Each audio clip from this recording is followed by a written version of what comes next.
Microsoft recently dropped some major Xbox news. They're bringing the Xbox Cloud Gaming feature to its current Xbox Series X and Series X consoles, as well as the previous generation Xbox One this holiday season. This will allow gamers to stream games directly from the cloud without having to download them, which is a game changer in two specific ways, in my opinion, which I'll talk about in a minute. The way this will work is you go into your cloud gaming library and simply press play to start the game and stream it immediately.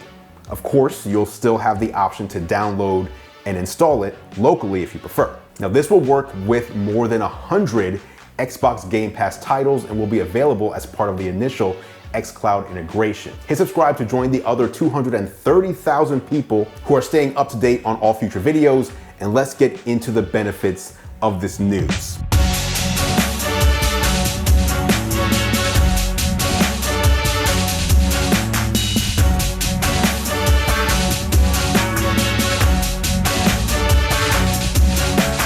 First, you can play next-gen games on older consoles. I think everyone will be able to benefit from cloud gaming on consoles, but the most impressive move to me is that this opens up next-generation titles to people who don't own next-gen consoles. For example, if you haven't been able to find an Xbox Series X or Series S in stock, or if you just don't want to spend the money on one, you'll still be able to play games like Microsoft Flight Simulator and The Medium by using cloud streaming. Those are two games that currently require an Xbox Series console in order to play them, and Microsoft is opening this up to anyone who owns a previous generation Xbox One. This should cement the fact that Microsoft sees Xbox as a platform rather than as a device these days. Next, this will save disk space on Xbox Series consoles. On my Xbox Series X, I've basically completely filled the internal 1 terabyte of storage space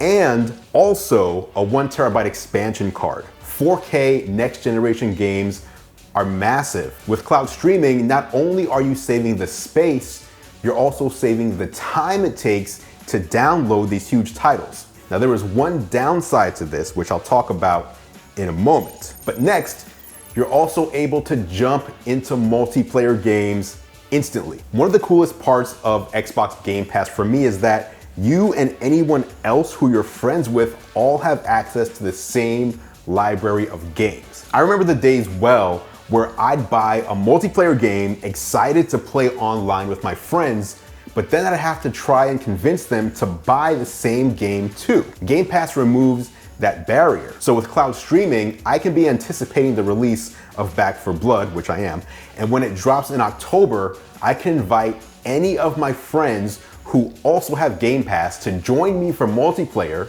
and they can instantly accept the invitation and jump right into the game on their Xbox, even if they don't have it installed, all thanks to cloud streaming on console. Now, as I mentioned a minute ago, there are some caveats here. First, cloud gaming will only be as good as your internet connection is. If you have fast broadband, you should be safe, but if you can physically plug your Xbox into your home network, that will be even better. Secondly, and more importantly to a lot of gamers, cloud streaming will support up to 1080p resolution at 60 frames per second. In other words, if you want the best graphics performance or highest frame rate possible, you'll still want to download those games.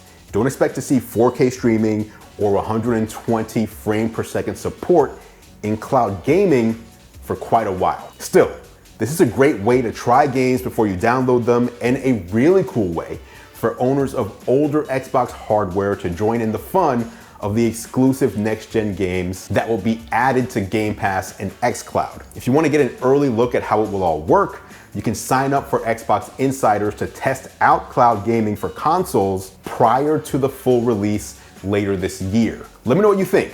Did I miss any benefits or potential downsides of cloud streaming on console? And are you excited to try it out? Let me know in the comments below, and I'll meet you there for further discussion. Thanks for watching as always, guys. I appreciate your support. I'm Andrew Webbers, and I will catch you in the next video.